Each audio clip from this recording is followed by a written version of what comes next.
Chapter 7 Continued. One needs to possess knowledge of varied subjects during yoga sadhana. This is Jnana Yoga.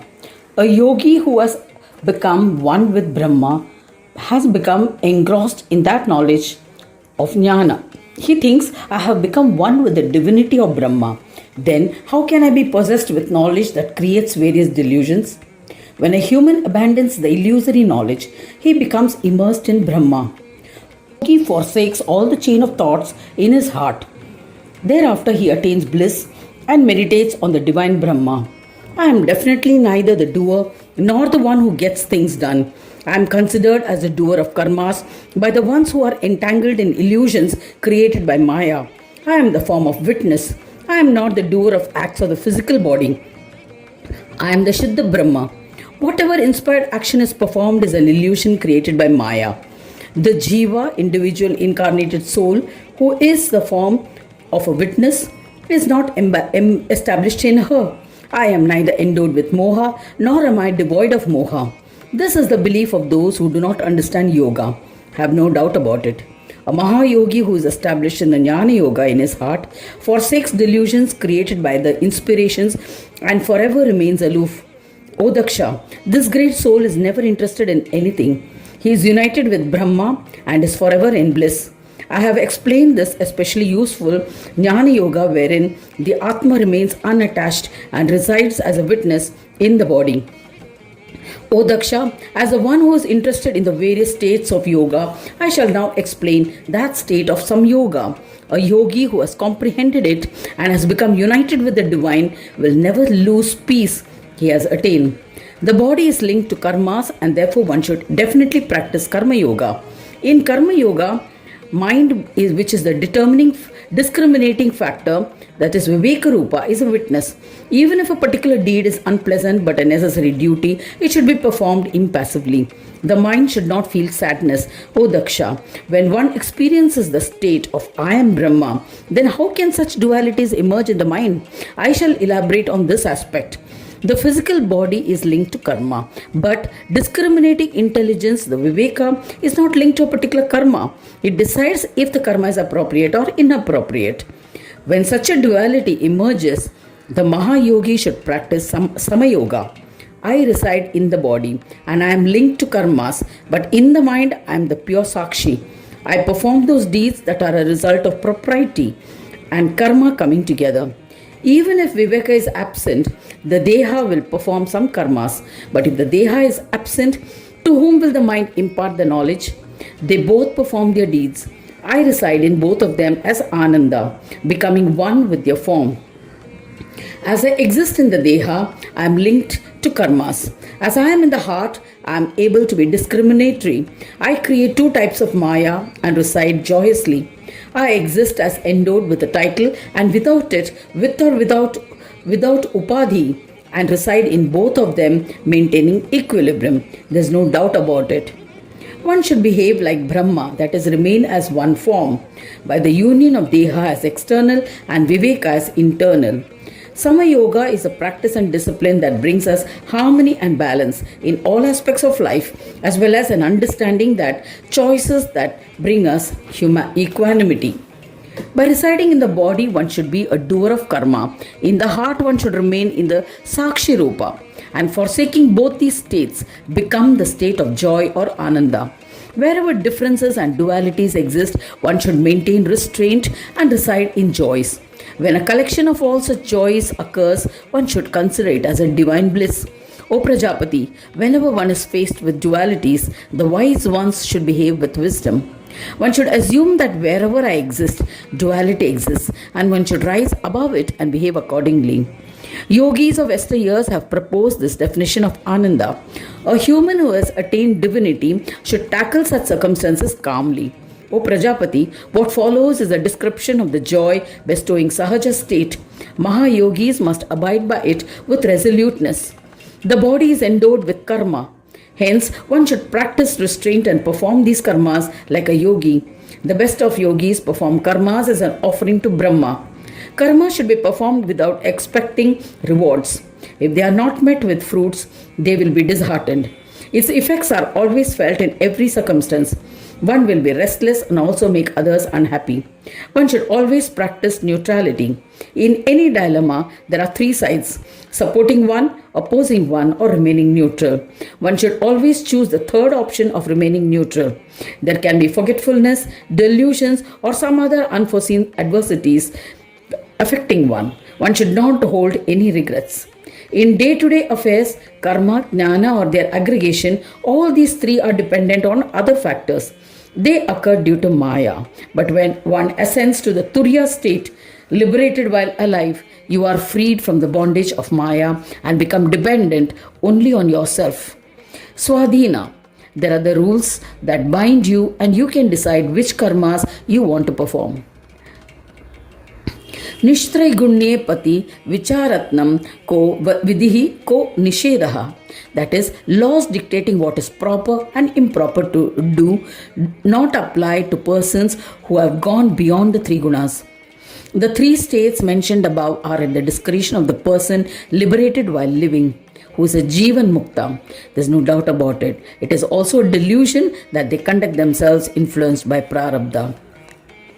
Anyone who has attained the Turiya state is bereft of Ahankara. One is rewarded based on the karmas performed. Hence, inspired by the Turiya state, he wanders without any Ahankara in the state of Yogic Samadhi, disconnected from the external world. Alternatively, I am infatuated by moha due to jnana and come out of my meditative state and perform acts contrary to the Vedic teachings. This also occurs due to my prarabdha. This chapter describes the experience of a yogi liberated while alive. Some of the experiences are narrated by Mudgal Muni and hence in the third person, while some are narration of the liberated yogis and hence in the first person. In the Turiya state, a yogi's behavior is dictated by his prarabdha. There is no doubt about it. What appears to be his desire is actually the result of the influence of his prarabdha. I am completely dependent, paradhina. Everything is dependent on the Turiya state. As a sakshi, I indulge in happiness while performing karmas. Turiya Brahma is always in the state of self-dependence. Swadhina. It conducts divine plays with yogis in the Turiya state. How can we have bondages?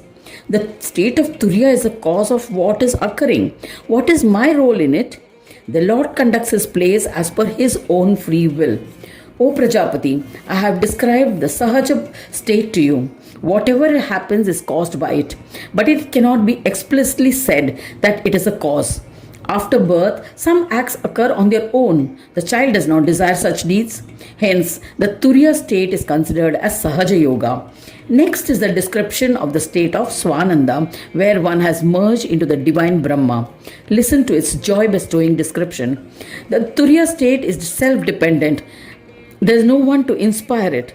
There are three states that are dependent. These are dependency based on karma or jnana or both. When a yogi comprehends both these states, he becomes immersed in rejoicing in the soul or supreme spirit. O Prajapati, the plays conducted is of three types and a yogi in the Turiya state is the player. The three plays are physical karmas, mental karmas and both. Examples are the Rishi Agastya drank the ocean. This is a physical karma. When the eyes of Shavana Rishi was pierced by Sarmishta, the daughter of Yayati, he was able to stop the bodily ablutions, namely urination and defecation of the entire army. This is mental karma. Vishnu assumed the form of Jalandhara and molested Vrinda. This is physical and mental karma. When a yogi can exist in both the states of Swadhina and Paradhina, he begins to reside in Swananda.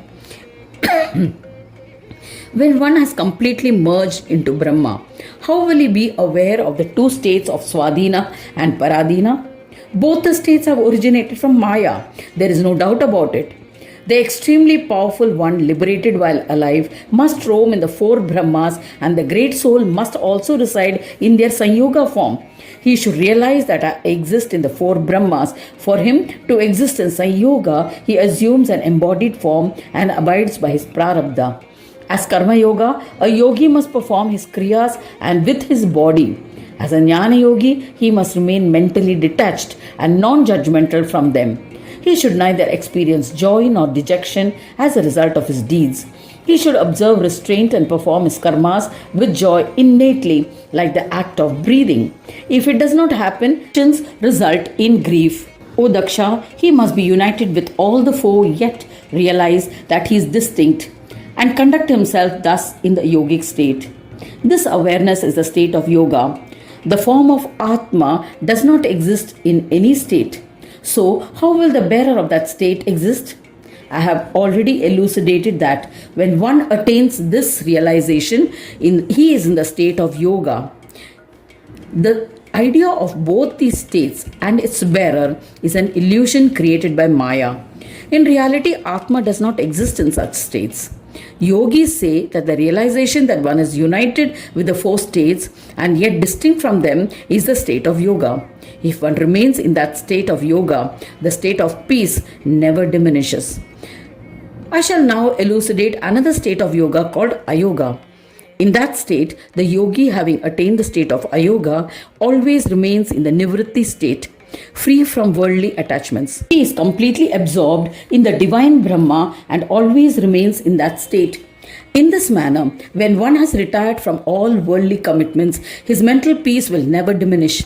When the Brahmas merge into the absolute Brahma, they will neither come from nor go anywhere. When one has merged into Brahma, how can he exist in any state associated with Maya? He must not pay any attention to the one who gets things done or does them himself. They are all endowed with Maya. They have been done by the fivefold aspects of the body which he has endured. The five Jnanendriyas and the five Karmendriyas. I am different from those five aspects.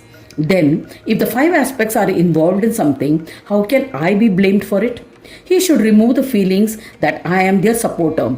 Pandits say that life, death, birth, yoga, and the state of yogatmaka are all illusions created by Maya. O eminent one, now listen to the state of Purna Yoga. That state is devoid of both Sanyoga and Ayoga. In that state, a yogi is never in a disturbed state. I have become absorbed and one with Brahma. How can the fivefold aspect created by Maya appear to exist in me?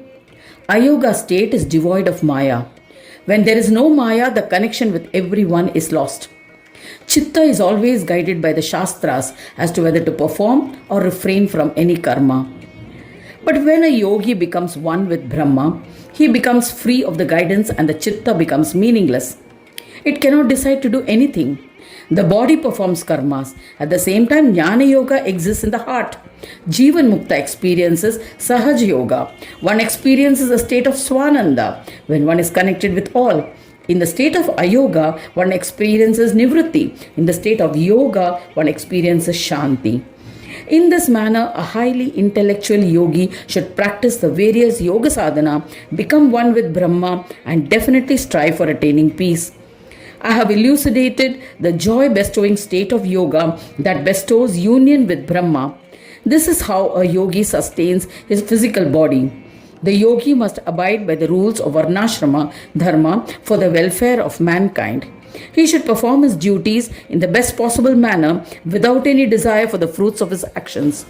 It is only then that he will attain the fifth ashram, Jivan Mukta, liberation from the cycle of birth and death while living.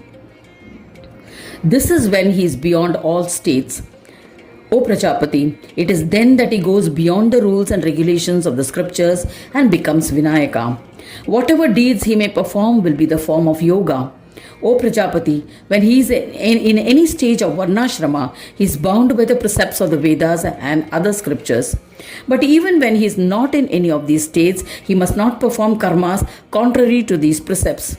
This is why a yogi must accept the bondages of the stages of Varnashrama of his own free will or by discarding Varnashrama as a Vinayaka. In that state of being Vinayaka, ignoring the guidelines of the Shastras, one should experience joy in Brahma, should behave as one pleases and remain at peace. I have elucidated the fascinating behavior of a yogi who has been absorbed in Brahma. A yogi should forever conduct himself in this manner. Anyone who reads or listens to it will be blessed with all that they desire. he will, in the end, become a yogi devoted to Ganesha. Thus ends the 7th chapter titled Description of the Yogic State in the 9th Khanda of the Puranopanishad, Srimad Mudgal Puran, describing the legends of yoga. Dedicated to Sri Gajanana, end of chapter 7.